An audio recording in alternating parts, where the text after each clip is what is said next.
So I sat down and I wrote an email to everybody who'd given 1 ounce of good spirit, 1 penny, a spoon, anything.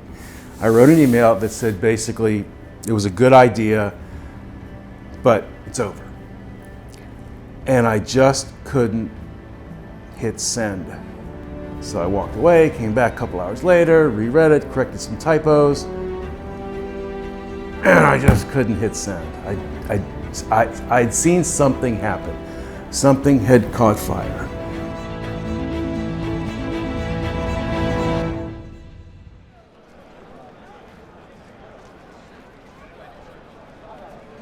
My name is Barry Berman. I am the executive director and co-founder of Infinity Culinary Training, which is a chef school in Cape Town, South Africa.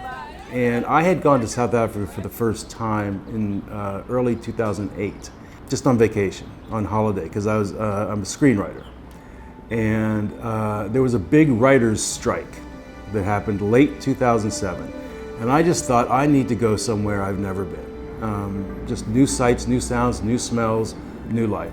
And it was initially just my thought to go there, start in Cape Town. I knew one person there, and I fell in love. And it's the last thing I was looking to do, but when magic happens, magic happens. And we traveled around the country together, and so when the strike ended, I went back to the US, and then I was just going to go back and forth there for a while. During that time of going back and forth, I would sit in this little cafe, and I became pals with the guy who was the breakfast cook there, and local guy. And so he had the dream of this cooking school. I'd never thought of it. He had the dream.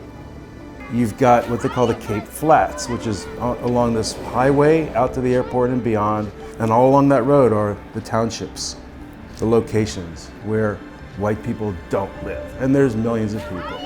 And so his idea was, teach people how to cook, get them jobs in these restaurants and hotels in Cape Town. And I just thought, man, that is a really good idea. So 7 weeks later, he grabbed 11 people off the street. I found this old refugee kind of building. Friends brought pots and pans. I mean, it was that, and we just started, and we didn't know what the hell we were doing. But he'd worked in Cape Town restaurants, so he knew that scene. I had an interest in learning about the people and engaging with the people, so that was my scene. And together we just did this thing. 8 people left standing after that first class. All 8 of them got jobs, and Spencer felt like, the proudest peacock in the world, and I just felt like the poster child for beginner's luck, because that's all this was, as far as I was concerned, just lucky. Writing the curriculum in the morning, and then changing it throughout the day, and then writing it the next morning and changing it that day, and seeing what works and seeing what doesn't. And as long as the people were willing to try their hardest, then maybe we could make something happen. That was the whole spirit. And then within 9 months, Spencer disappeared, he was gone, and that was it. It was over. There were 3 classes, 26 graduates, they had jobs, but it was his school.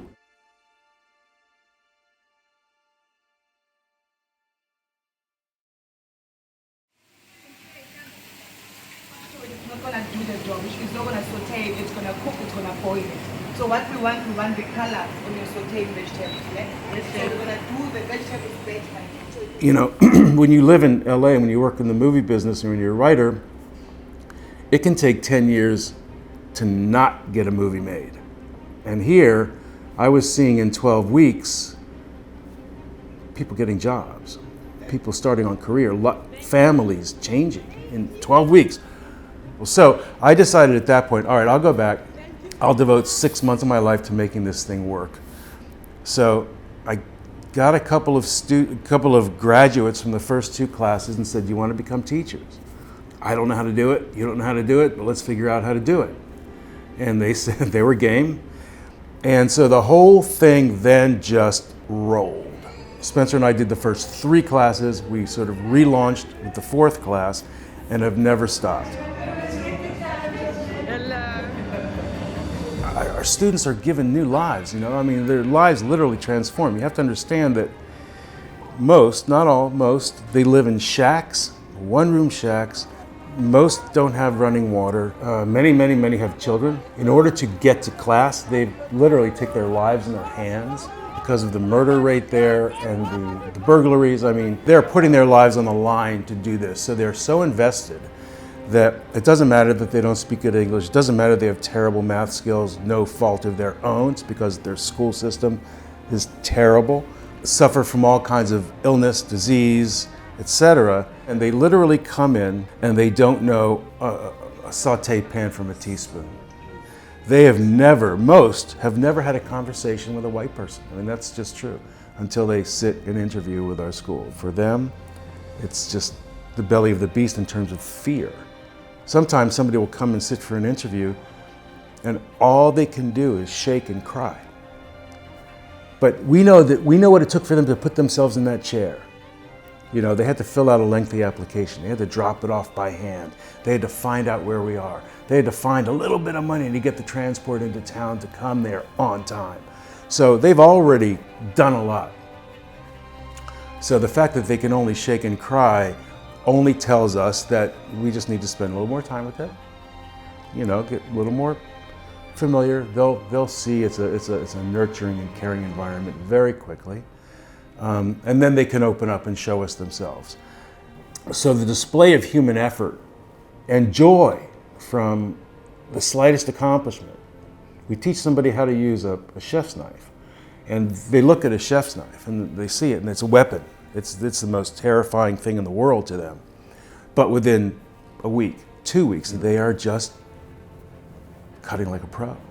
So, you know, this thing that was a weapon has become a tool. It is rooted in culinary skills, but the soil for those culinary skills and the water and the light and the air are these life lessons. And that's what remains so valuable. Because, you know, you can't teach anybody to be a chef in 8 weeks. I mean, and all our chefs understand that. You can just help somebody become the best person they can be in 8 weeks with, you know, some basic good skills that the chefs can then now say, this is a person I want to invest in. I want to train this person. I want this person in my kitchen. And you kind of get used to seeing people suffering because you don't see anything different. But once you get to be exposed to a different life, that's when you get to see, and that's when you get to appreciate good things that are happening. On the big wall in our school are class photos of 39 graduating classes, and they're all in beautiful chef's uniforms. So students are sitting there all day, every day, seeing that wall, going, am I ever going to get on that wall? Am I ever going to get on that wall? The wall might be right next to them, but it's a million miles away as far as they're concerned. But there's a day, week 5 or 6, when they don't know it, and the uniforms walk in the door. And they blink because it doesn't really register, but then they scream. Now that scream is, I mean, nobody is faking it. All the blood, sweat, tears, and I mean literally all of those things that have happened in the last 5 or 6 weeks, and now they get to put on these chef whites and look at themselves and look at each other. I mean, the uniform is literally, it's a life changer. It's a life changer. I mean, it just says I am somebody. It's just that simple. They've gone their entire lives feeling like nobody. So really, it's about people getting, for the first time in their life, actually touching the impossible.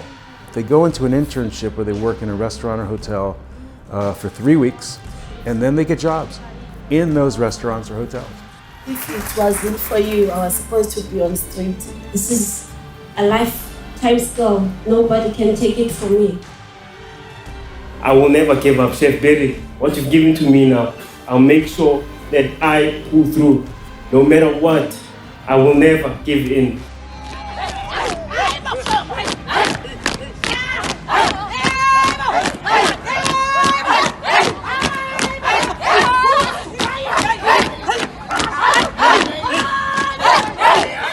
My beautiful team, I love you guys. I love you. I love you. I love you. We don't just teach how to cook. We get to know these people inside. Clean as you go. Don't wait till you're done. Clean as you go. Yes, chef. Yes, practice makes perfect, I would say. 2. Because it's such a hard environment, I think that's one of the tremendous things about it is people will grab joy wherever they can. Our students write self-evaluations every week, but the week after they get the uniforms, the self-evaluations are all about the uniforms, and what it made them feel like and what their family thought of them when they walked in the door. I mean, imagine that. So this is having the uniform, oh my, 2 exclamation points, feels like heaven. It's like I have reached a stepping stone that brings me closer to my dream. The feeling may be mutual for everyone, but mine is over the moon after wearing ICT uniform. A lot just changed. That uniform means a lot for the fact that I worked for it. I'm happy that I see myself on this stage because I doubted myself. I doubted I would make it through. It makes me happy to come in. You walk into a room, I mean, I don't know where else you can walk in to a room and see 20, 25, if you include our teachers, 30 poverty-stricken people trying so hard, loving what they're doing, seeing for the first time a future. I mean, it is just the room, it just buzzes with happiness and effort and love. And so why do I still do it? It's not for the money. I mean, that's why, because there's no place like it. It's just an utter privilege on an almost daily basis,